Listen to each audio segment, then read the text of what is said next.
Bonjour. Dans cette vidéo, tu vas apprendre à déterminer des images et des antécédents de nombres à partir d'un tableau de valeurs pour une fonction. Voyons l'exemple que nous allons traiter. Avant de voir en quoi consiste cet exercice, rappelons brièvement le principe d'action des fonctions.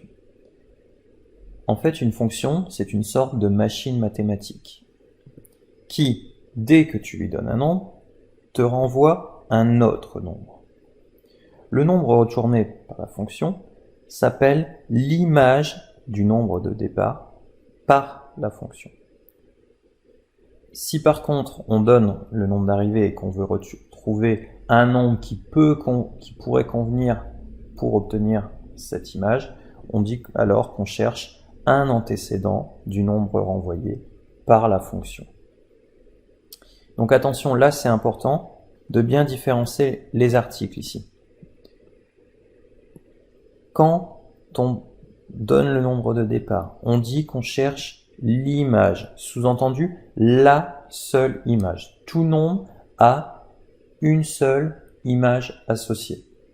Alors que pour un nombre renvoyé par la fonction, il se peut qu'il y ait plusieurs antécédents, et c'est pour ça qu'on dit trouver un antécédent possible parmi éventuellement plusieurs. Revenons maintenant à notre tableau de valeurs, qui est nécessairement composé de deux lignes. Une ligne sur laquelle on va lire les nombres en entrée de fonction, et une ligne sur laquelle on va lire les nombres correspondants en sortie de fonction.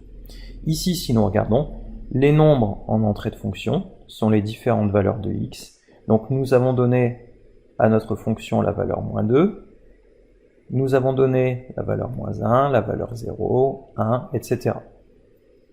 Et la fonction a retourné des valeurs qui dépendent de ces nombres de départ par une formule qui ici n'est pas connue. Pour -2, elle a retourné 0, pour -1, elle a retourné 3, pour 0, elle a retourné 4, etc. À partir de ce tableau, et donc sans connaître l'expression de la fonction, nous allons pouvoir compléter les différentes phrases qui suivent. Première phrase, l'image de 4 par la fonction f est. Donc quand on lit ça, on cherche l'image de 4, on cherche le nombre renvoyé si on donne à la fonction le nombre 4. Autrement dit, je vais chercher sur cette ligne 4. Donc je le trouve ici. Et je regarde le seul nombre, obligatoirement, associé à cette valeur 4. Je trouve que c'est -5. Je note donc l'image de 4 par la fonction f est -5. Ensuite, phrase suivante. Je cherche maintenant un antécédent de 3 par la fonction f. Donc si le nombre renvoyé est 3, quel nombre aurait-on pu avoir au départ en nombre donné à la fonction? Donc là, attention, c'est bien marqué un antécédent. Sous-entendu, il peut y en avoir plusieurs. Je cherche donc, sur la ligne des valeurs renvoyées par la fonction, 3. Je le trouve une première fois ici, et je le vois une deuxième fois ici. Donc en fait ici, j'ai bien deux valeurs qui vont pouvoir convenir. Le premier antécédent possible, c'est -1, et le deuxième antécédent possible, c'est 1. Donc là, on a deux possibilités. Il faut faire un choix. Et donc moi je choisis un antécédent de 3 par la fonction f et -1. Phrase suivante, je cherche un nombre qui a pour image -2 par la fonction f. Autrement dit, le nombre retourné est égal à -2. Je cherche donc -2 sur la ligne des retours de fonction. Donc -2, -2, -2, -2, je le trouve ici. Et c'est le seul endroit où je le trouve sur cette ligne. Et donc, un antécédent, ce serait 3. Je note donc 3 a pour image -2 par la fonction f.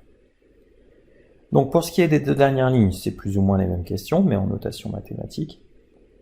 Donc, cette ligne écrite sous forme mathématique signifie en fait que je cherche un nombre dont l'image est égale à 1.